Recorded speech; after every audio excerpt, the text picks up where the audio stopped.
మీరైతే ప్లాన్డ్ గా వెళ్ళింది కాదా? వాళ్ళ మధ్య అంటే వాళ్ళు ఎప్పటి నుంచో అడుగుతున్నారు. మిమ్మల్ని 2 నెలలు ఎవరు అడిగారు మిమ్మల్ని? అక్కడ చాలా మంది. ఇప్పుడు నేను వెళ్ళలేదను, నేను ఇప్పుడు తప్పక ఒక ముఖ్యమైన ప్రోగ్రాం విజయవాడలో ఉంది కాబట్టి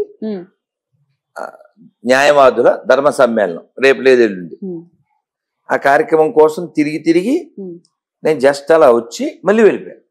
ఆస్ట్రేలియా వెళ్ళింది మరి ఏంటి, ఏ ప్రోగ్రామ్ మీద వెళ్ళింది?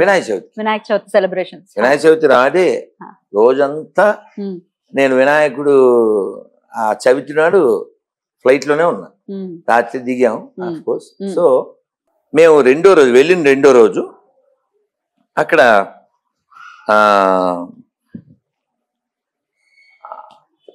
ఈ ప్రస్తావన వచ్చింది, మనం దేవాలయం ఇక్కడ ఉందా అని. వస్తే లేదండి అన్నారు. మరి ఎవరన్నా స్థలం ఇస్తారా అన్న. అక్కడ తెలుగు ఆయన, మన తెలంగాణ ఆయన, ఉప్పల ఆయన చాలా మంచివారు, రాజ్ కుమార్ షైని అని చెప్పి, ఆయన గవర్నమెంట్ అడ్వైజర్. వారి ఇంట్లో ఉన్నప్పుడు చర్చ వచ్చింది. మేము 10 ఎకరాలు ఇస్తాను. వెంటనే చైర్మన్ గారికి ఫోన్ చేశాను. వారు అలాగే గురుజీ రండి మనం చర్చిద్దాం, స్థాపతులను పంపిద్దాం అని చెప్పారు. ఈ విషయం ఎంపీతో పార్లమెంట్లో చెప్తే ఆయన వారితో జోగ్గా, you want place for here temple అంటే పార్లమెంట్ పక్కన అంటే అలా ఇవ్వలేరు కదా బిజీ సిటీలో. అలా అంటే వాళ్ళు మన అభిలాషను గుర్తించారు, మన గౌరవించారు. ఇప్పుడు టాపిక్ ఏంటంటే లోపలికి వెళ్ళాం కదా, అక్కడ విక్టోరియా స్టాచ్యూ ఉంది ఆ హాల్లో. ఆవిడతో అదే ఆవిడ అక్కడ బొమ్మ ఉంది. వీరు ఎటు being a part of them, వాళ్ళు ఒకటే కదా, టెల్ సంథింగ్ అబౌట్ అన్నా. అదే ఆవిడ గురించి చెప్పు అన్న. దాని పేరు విక్టోరియా హాల్ అమ్మ, అక్కడ బొమ్మ ఉంది. అడిగాను ఆవిడ గురించి ఏమన్నా చెప్పని. మనం ఏం ఎక్స్పెక్ట్ చేస్తాం, నెగిటివ్ ఎక్స్పెక్ట్ చేయలేం కదా. ఆయన ఐరిష్ నుంచి వచ్చారు, ఐర్లాండ్ నుంచి వచ్చారు, అక్కడ సెటిల్ అయ్యారు, ఎంపీ అయ్యారు. సో ఇప్పటికీ ఆస్ట్రేలియాని ఏలుతున్నది బ్రిటిష్ వాళ్ళే. అక్కడ నేటివ్స్ ఆల్మోస్ట్ బెగ్గర్స్ అయిపోయారు. సో ఇప్పుడు కొందరు బకర్డి బ్యాచ్ ఇక్కడ ఉంది మన దేశంలో, వాళ్ళు రాకపోతే రోడ్లు ఎక్కడి నుంచి వస్తాయని. వాడు రోడ్డు వేసింది ఎందుకో అల్లూరి సీతారామ సినిమాలో క్లియర్గా సూపర్ స్టార్ కృష్ణ గారి రూపంలో సీతారామరాజు చెప్పాడు, వాడు ఇక్కడి నుంచి ఎత్తుకెళ్ళడానికి వేసాడు కదా. సో సేమ్ అక్కడ కూడా అలాగే ధ్వంసం చేశారు, దాన్ని ఆక్రమించుకున్నారు. ఆ నేటివ్స్తో కూడా నేను మాట్లాడా, we're less than million, we're trying to rebuild. పాప మళ్ళీ హార్బర్ దగ్గర అక్కడ కూర్చొని బోర్లు అవుతుంది. సో సరే మన విషయంలోకి వెళ్తే explain something about the glory something అన్నా. ఈ విక్టోరియా గురించి అని no she against, I don't like to talk about. Surprise అయిపోయాను. She did bad to us, she did bad even to India. నేను పునః ఆ వీడియో తీసేద్దాము అన్నాను నాతో వచ్చిన వాళ్ళతో. ఏం అక్కర్లేదు అది freedom of expression, you can, అది కూడా మీరు చూడొచ్చు, ఆల్రెడీ పెట్టాం.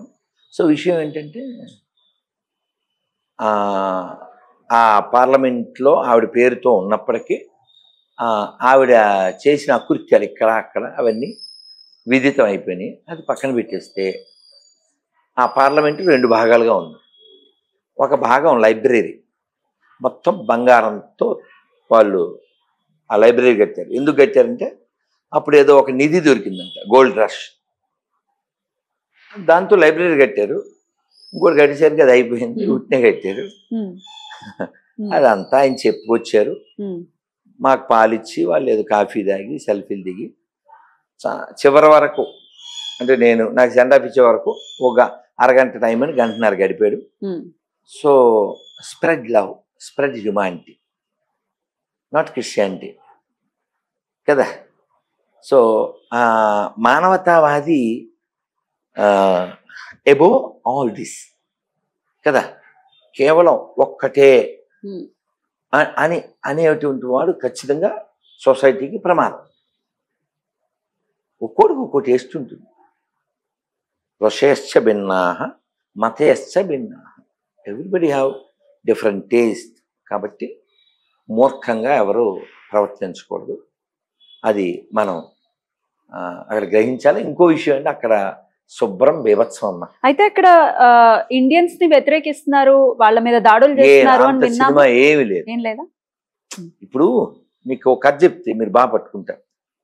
ఒక ఆయన ఇంట్లోంచి బయటికి వెళ్ళాడు. ఆ రాజుగారి చాలా క్లోజు.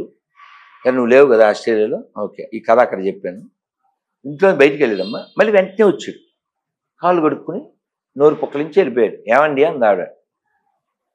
ఈ లోపల మొగుడు వెళ్ళగానే పెట్టకూడ అవతల పక్కింటి ఆవిడ ఉంటారు కదా, ఆవిడతో కబుర్లు చెప్తుంది. ఈయన వచ్చి కాళ్ళు కడుక్కుని పొక్కలించి వెళ్ళాడు. ఏమైంది? ఏమి లేదులే, రోడ్డు మీదకి వెళ్ళానా, ఏదో పక్షి చిన్న ఏక నోట్లో పడినట్టు అనిపించింది, పొక్కలించి అని చెప్పాడు.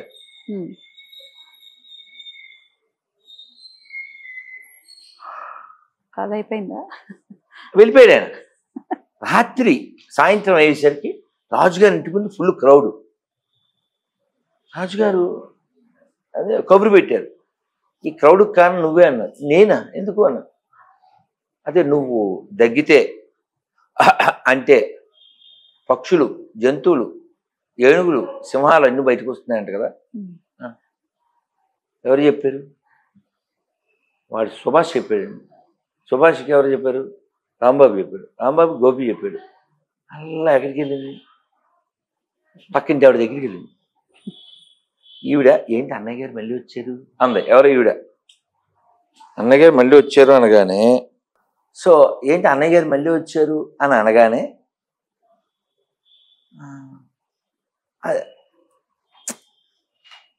నోట్లోంచి అదేదో రోడ్డు మీద ఒక పక్షి ఎక్కబడింది అని చెప్పింది. ఎవరికి? పెట్టకూడ పక్కింటి ఆవిడకి. ఆవిడ పద్మిని గారితో ఫోన్లో మాట్లాడుతూ, మీకు తెలుసా అని పద్మిని గారు, ఇలాగా ఆయన చాలా ఫేమస్ కదా, రాజుగారు రైట్ హ్యాండ్ సుబ్రహ్మణ్యం గారు, వారు దగ్గుతుంటే చిన్న చిన్న పెట్టలు బయటకు వస్తున్నాయండి అని చెప్పింది. పద్మిని టీవీ ఆవిడ మీడియా ఏం చేద్ది? ఆ పక్షులతో వదిలేద్దాయండి. ఏమో 4-5 యాడ్ చేసి పద్మిని నుంచి వాడు, వాడి నుంచి వాడు అలా వచ్చింది.